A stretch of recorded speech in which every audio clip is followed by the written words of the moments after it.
کرنے کی توفیق عطا فرما. یہ دعا آپ نہیں کروائیں گے مسجد کے امام سے اور جلدی صاحب سے, آپ دعا یہ کروائیں گے کہ کہو اللہ تعالیٰ ان کو شفائے کاملہ اور عاجلہ عطا فرمائے. میں یہ نہیں کہہ رہا ہوں کہ یہ دعا کرنا غلط ہے, جائز ہے, لیکن سنو حضرت سمیہ نے اس موقع پر یہ نہیں کہا اللہ میری حفاظت فرما, اللہ اس نے نیزہ مارا ہے تو مجھے شفا دے, اللہ میری شرمگاہ میں جو زخم ہو گیا ہے اس کو ٹھیک کر دے. اس نے یہ دعا نہیں کی, اس نے دعا یہ کی یا ربی ثبت قدمی علی دینک, اللہ اپنے دین پر, اللہ ایمان پر میرے قدم کو ثابت رکھ دے. اللہ ایسا نہ ہو کہ اس کی تکلیفیں مجھ سے میرا ایمان چھین لیں. یہ کیا چیز تھی؟ یہ ایمان تھا, یہ ایمان تھا. یہ کون سا جذبہ تھا؟ آئیے ذرا مجھے اس جذبے کی طرف لے کر چلیے اور بتائیے یہ کون سا جذبہ تھا کہ حضرت ابراہیم علیہ السلام کو حکم ہوتا ہے کہ اپنی بیوی ہاجرہ کو اور چھوٹے بچے اسماعیل کو بیابان جنگل میں چھوڑ کر چلے آؤ.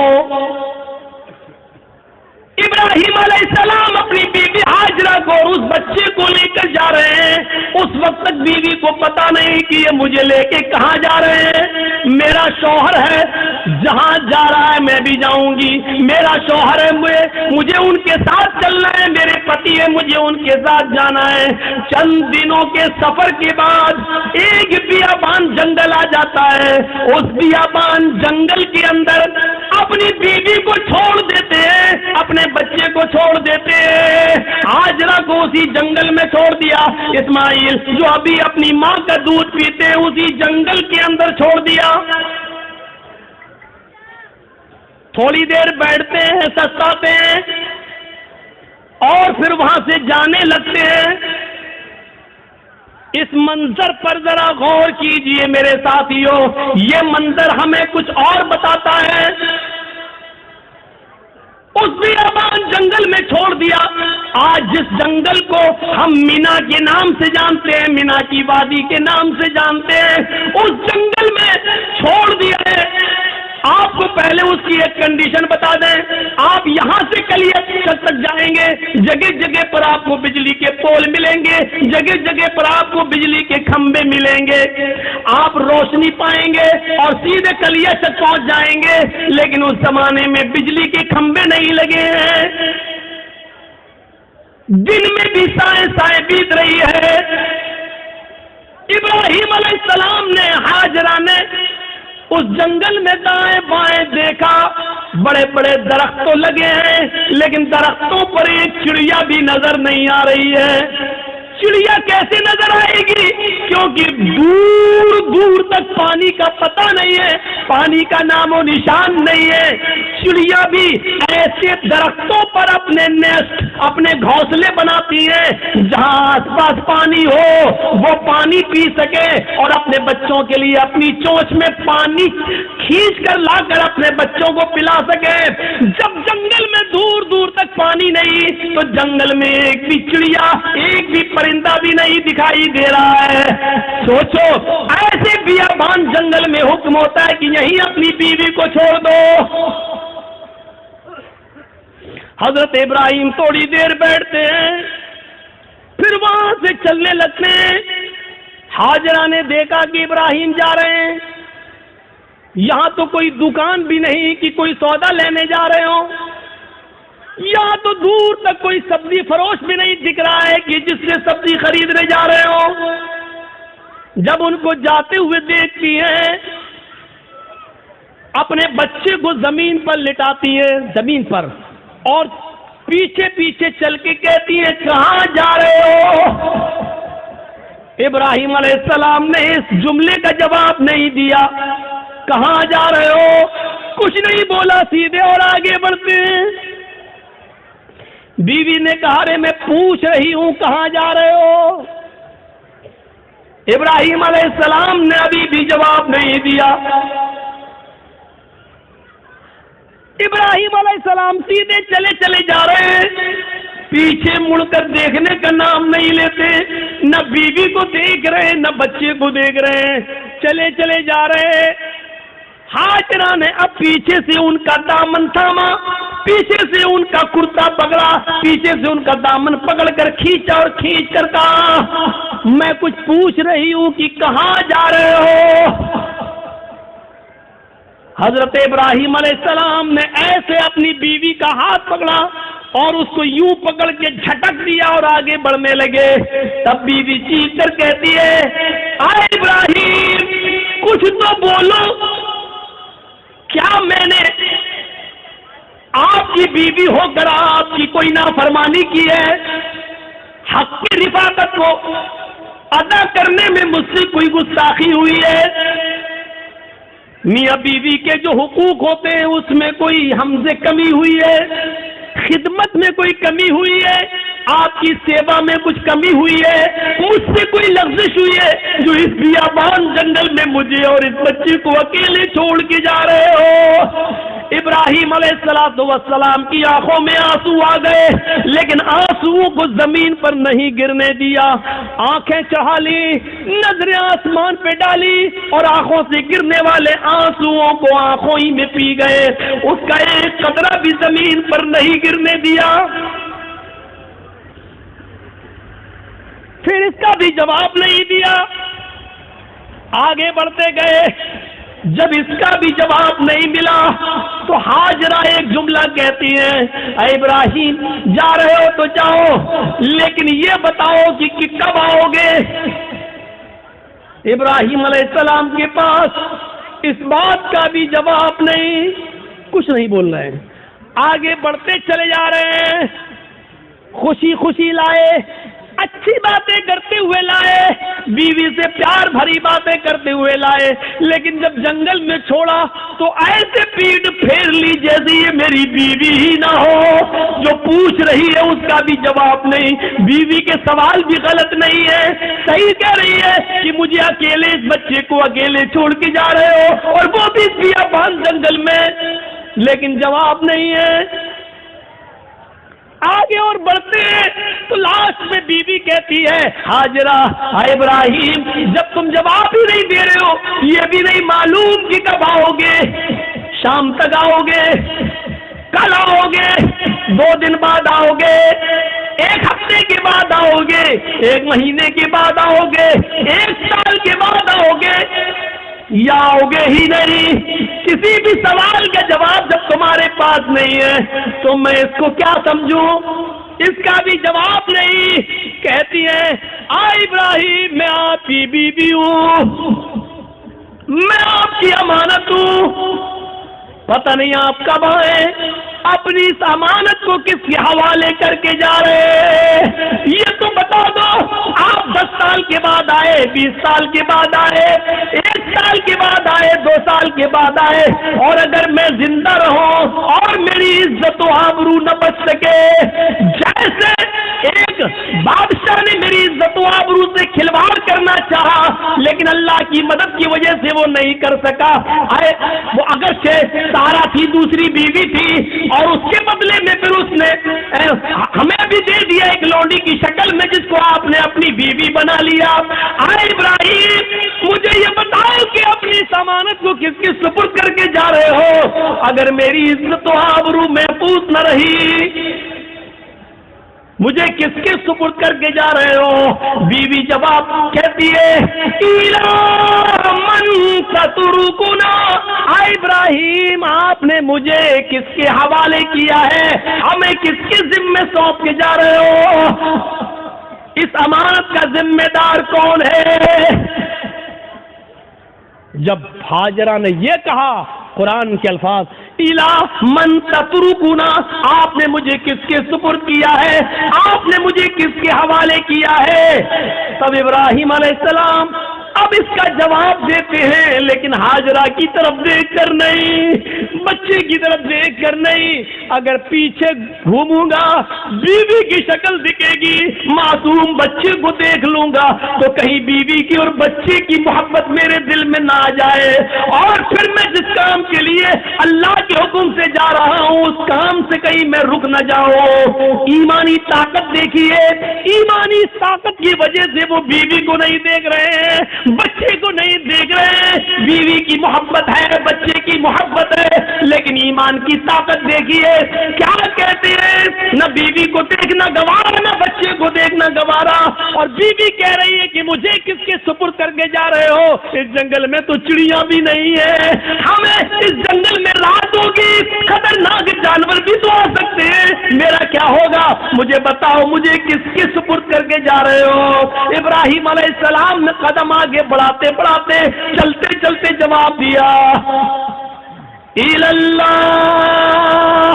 آئے میری بیوی، میں نے تجھے اور تیرے اس بچے کو، میں نے تجھے اور اپنے اس بچے کو اللہ کے سپرد کر دیا، اللہ کے حوالے کر دیا ہے، یعنی اللہ نے مجھے چھوڑنے کا حکم دیا، میں نے اللہ کے حکم سے تجھے چھوڑا، اس بچے کو چھوڑا، میں کہاں جا رہا ہوں مجھے پتا نہیں، اللہ جہاں لے جائے گا میں جاؤں گا، جو حکم دے گا میں کروں گا، کب آؤں گا اس کا بھی کوئی پتا نہیں، جب تک اس کی اجازت حکم نہ ہوگا میں نہیں آؤں گا، آئے میری بیوی، میں نے تجھے اور اس بچے کو اللہ کے سپرد کر دیا ہے، اللہ کے حوالے کر دیا ہے۔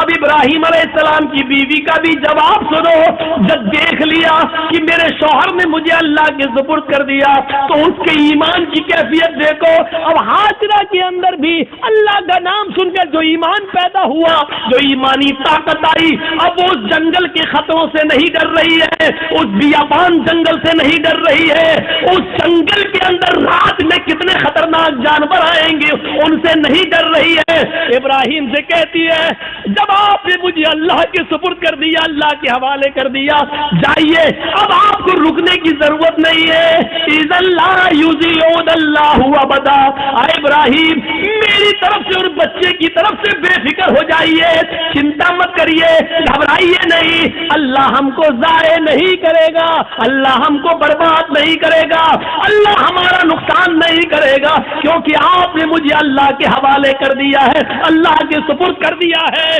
یہ ہوتی ہے ایمان کی طاقت جو آج ہمارے اندر نہیں ہے، یہ ایمان جب ہمارے اندر نہیں ہے تو ذلت تو آئے گی، رسوائی تو آئے گی، اللہ نے اسی ایمان کے بارے میں کہا تھا وَلَا تَهِنُوا وَلَا تَحْزَنُوا وَأَنْتُمُ الْأَعْلَوْنَ إِن كُنتُم مُؤْمِنِينَ، ہم عزت دیں گے، بلندی دیں گے، لیکن ایمان پہلے پیدا کرو اپنے اندر، مومن بن کر دکھاؤ۔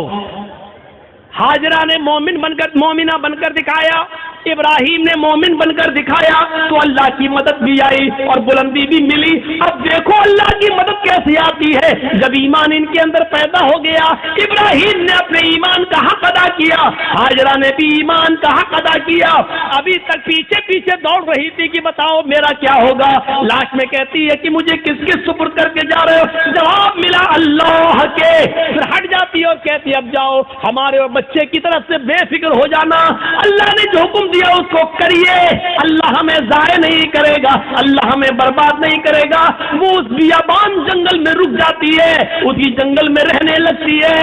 غور کرو کہ اس جنگل میں 2 یا 3 دن کے لیے ہی پانی تھا، 2 یا 3 دن کے لیے ستو تھا، اس کے علاوہ ہاجرہ کے پاس کچھ نہیں تھا۔ ستو ختم ہو جاتے ہیں، پانی ختم ہو جاتا ہے، کوئی قافلہ بھی وہاں سے گزرتا نہیں ہے، کیوں کوئی قافلہ گزرے گا، کوئی بستی بھی آباد نہیں ہے، دور دور تک پانی کا پتہ نہیں ہے۔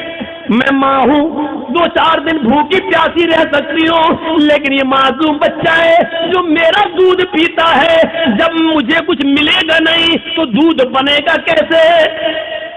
میں کھاؤں گی تو دودھ بنے گا، جب دودھ بنے گا تو بچہ پیے گا، میں پیاسی ہوں، 2-4 دن رہ سکتی ہوں، لیکن بچے کو پیاسا کیسے رکھا جا سکے؟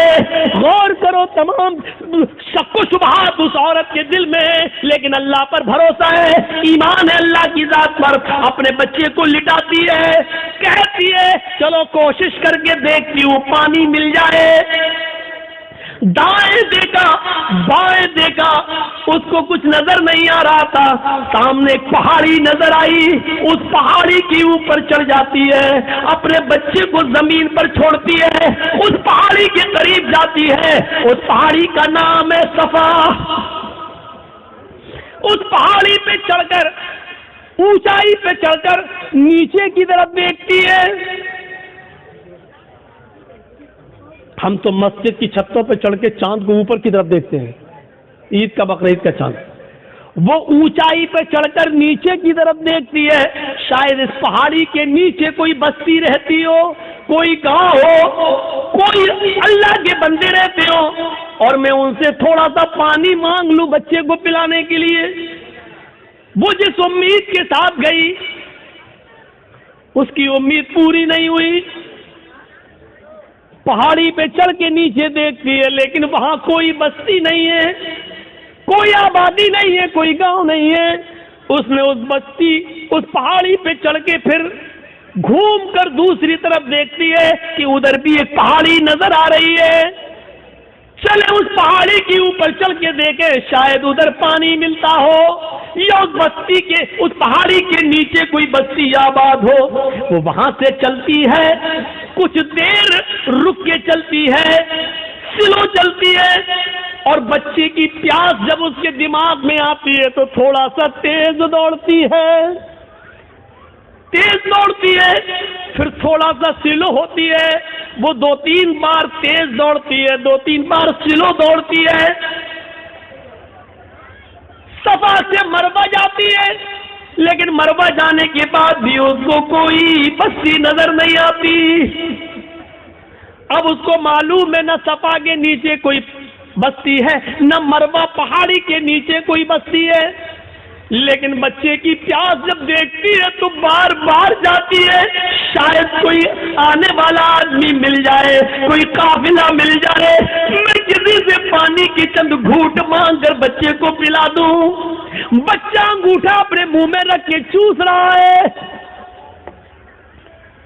حدیث کی کتابیں کہتی ہیں صفا اور مروہ سے دوڑ دوڑ کر ہاجرہ نے 7 چکر لگا لیے، صفا سے مروہ 1، مروہ سے صفا 2، صفا سے مروہ 3، مروہ سے صفا 4، صفا سے مروہ 5، مروہ سے صفا 6، اور پھر صفا سے مروہ 7۔ پھر مروہ سے صفا پر نہیں آئی، 7 چکر لگا کر نا امید ہو گئی کہ اب پانی نہیں ملے گا تو اپنے بچے کے پاس آ کر بیٹھ گئی، نظریں آسمان پہ ڈالی، الہ العالمین تجھے معلوم ہے، تو سب کچھ جانتا ہے، تیری ذات سے کوئی چیز چھپی ہوئی نہیں ہے۔ 3 دن پہلے جب میرا ہسبینڈ میرا شوہر جا رہا تھا میں نے اس سے پوچھا مجھے اور اس بچے کو کس کے حوالے کر کے جا رہے ہو؟ اس نے کہا اللہ، اللہ کے حوالے، الہ العالمین میرا پتی مجھے تیرے سپرد کر کے گیا ہے، اس بچے کو تیرے سپرد کر کے گیا ہے، میں نے بھی یقین دلایا اللہ مجھے ضائع نہیں ہونے دے گا، الہ العالمین میں نے آج تک اپنے پتی کی امانت میں خیانت نہیں کی ہے، میرے پتی کا یہ بیٹا میرا یہ بچہ آگے چل کر دین کی خدمت کرے گا، میں نے دین کے لیے وقف کر دیا ہے، اے اللہ میرے اس بچے کے لیے غذا کا انتظام فرما دے، پانی کا انتظام فرما دے، دل سے جو آہ نکلتی ہے وہ اثر رکھتی ہے، پر نہیں طاقت پرواز مگر رکھتی ہے۔ اوپر سے اللہ رب العالمین نے جبریل کو حکم دیا، اے جبریل کیا دیکھ رہے ہو؟ میری بندی مجھے پکار رہی ہے اور میرا بندہ ابراہیم ان دونوں کو اسماعیل اور ہاجرہ کو میرے سپرد کر کے گیا ہے، اگر میرے سپرد کرنے کے بعد بھی یہ دونوں بھوکے اور پیاسے مر گئے تو پھر دنیا سے وشواس اٹھ جائے گا، پھر ایمان کس کے اندر پیدا ہوگا؟ آئے جبریل جاؤ، جس جگہ اسماعیل ایڑیاں رگڑ رہے ہیں اسی جگہ پر تم اپنا پر مارو اور پھر میری قدرت کا کرشمہ دیکھو۔ جبرائیل آئے اور اسی جگہ پر مارا اور پانی کا چشمہ اسی جگہ پھوٹ گیا۔ ابراہیم ہاجرہ نے دیکھا کہ پانی کا چشمہ نکل گیا تو وہ روکنے لگی، پانی ہے وہ بہہ رہا، وہ روک رہی ہیں ادھر نہ چلا جائے ادھر نہ چلا جائے، وہ سمجھ رہی تھی شاید ابھی یہ تھوڑی دیر کے لیے بند ہو جائے گا تو سمیٹ رہی ہیں اور جذبات میں کہہ رہی پانی تو بہتا جا رہا ہے، وہ ایسے لیتی چلو ایسے روک رہی ہیں اور کہتی زم زم، عبرانی زبان کا لفظ زم زم، ارے کہاں جا رہا، رک رک رک، زم زم، زم زم کا مطلب رک رک، ٹھہر جا،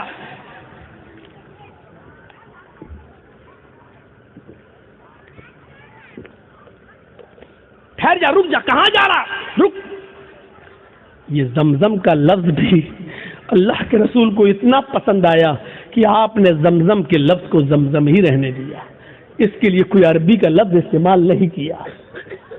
رک پانی نہیں رکتا تو انہوں نے مڈیر باندھ دی، وہی مٹی سے اکٹھا کر کے ایسے بناتی چلی گئی، مڈیر باندھ دی۔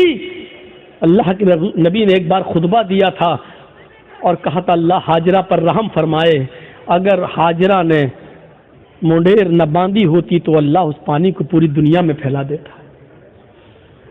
اور جو چیز پوری عام ہو جائے تو اس کی قدر کم ہو جاتی ہے۔ آج دیکھ رہے ہو نا، ہمارے ملک میں بھی بہت سے لوگ ایک پانی کی پوجا کرتے ہیں، گنگا جل، لیکن چونکہ وہ اتنی زیادہ تعداد میں ہے کہ اب اس کی کوئی قدر نہیں رہ گئی ہے۔ باقاعدہ گورنمنٹ کو گنگا کی صفائی کے لیے پیسہ دینا پڑتا ہے، اور گنگا کی صفائی کی وجہ سے سرکاریں بدل بھی جاتی ہیں، اس نے گنگا کا خیال نہیں رکھا ہے۔ اور کبھی کبھی گنگا کا نام لے کر لوگ ووٹ بھی مانگتے ہیں، نہ مجھے آپ نے بلایا ہے نہ میں آیا ہوں، مجھے ماں گنگا نے بلایا ہے۔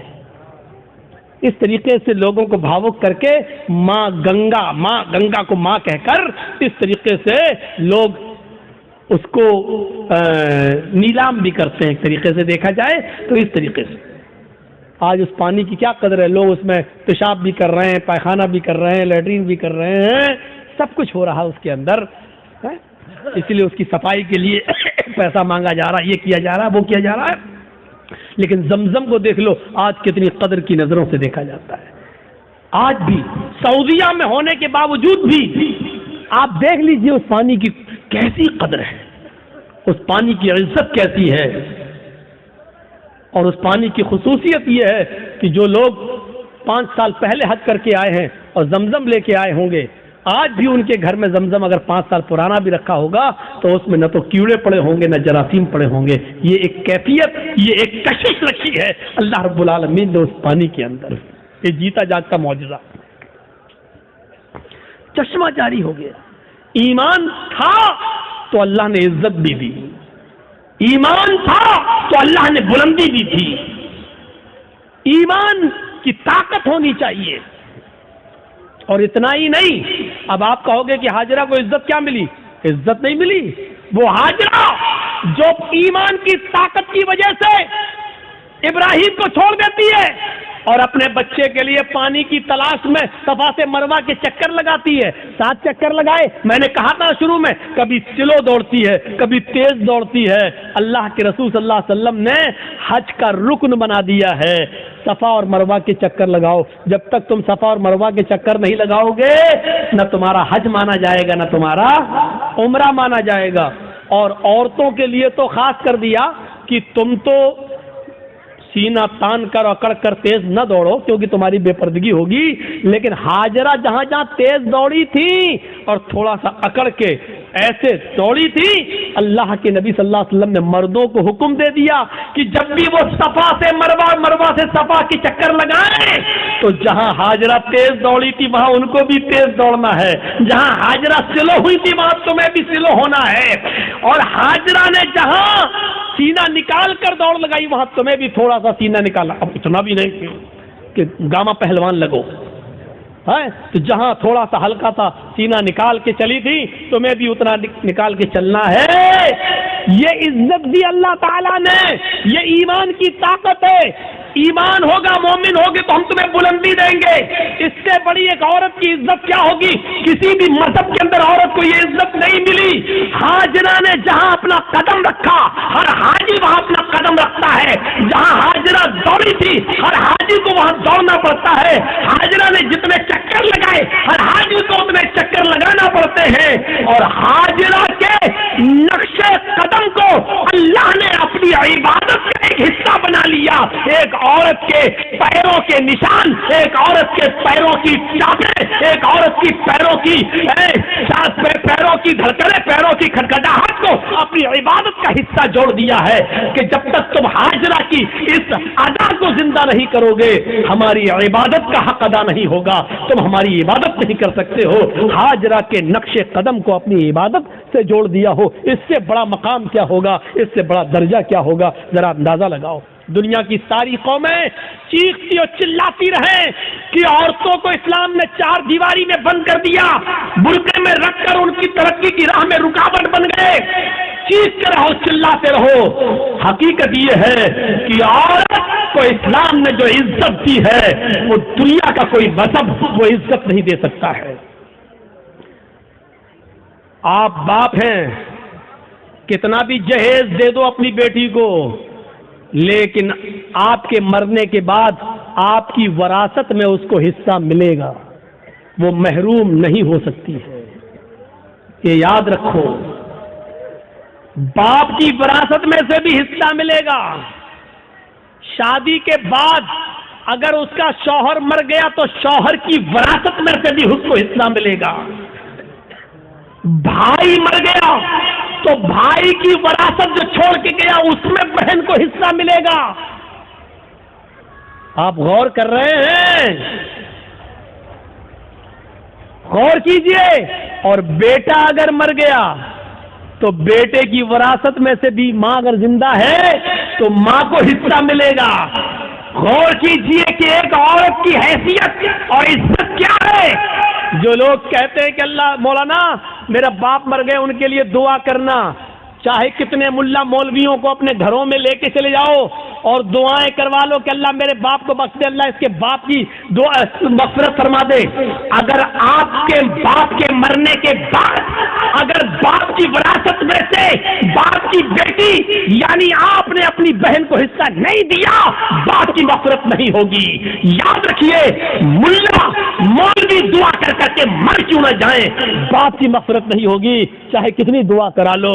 باپ کی وراثت میں سے بیٹی کو حق ملنا ہے، باپ کی وراثت میں سے ملنا ہے، اور چاہے کتنا کوئی دعا کرے، لیکن بھائی کے مرنے کے بعد بہن دعا کرے کہ اللہ میرے بھائی کو بخش دے، جب تک بھائی کے مرنے کے بعد بھائی کی وراثت میں سے بہن کو حصہ نہیں ملے گا دعا قبول نہیں ہوگی اور بھائی کی مغفرت نہیں ہوگی۔ پڑھے بہت آسان سمجھ لیا نا، جنت جب چاہے اللہ جنت دے، اللہ جنت تو مل نہیں سکتی، جنت الفردوس دے۔ مانگتے کتنی بڑی جنت ہے، سب سے اعلیٰ جنت۔ ابھی تو یہی پتا نہیں کہ ہمیں کوئی چھوٹی سے ہلکا زمین کا جنت کا معمولی سا ٹکڑا بھی مل جائے، ہمارے لیے وہی کافی ہے۔ وہ تو جنت الفردوس۔ اور حالات یہ ہے کہ بیٹیوں کا حق مارے ہوئے ہیں، بہنوں کا حق مارے ہوئے ہیں، بہنوں کا حق مارے ہوئے ہیں۔ حالت یہ ہے ہماری، جہیز دے کر آپ ذمہ داری سے سب بدوش نہیں ہو جائیں گے، ذمہ داری سے بچ نہیں پائیں گے، آپ کو حصہ دینا پڑے گا، آپ کو حق دینا پڑے گا۔ یہ ایمان کی اسپرٹ تھی، ایمان کی طاقت تھی۔ آئیے ایک اور زبردست ایک نقشہ کھینچ کر آپ کو بتاتا ہوں۔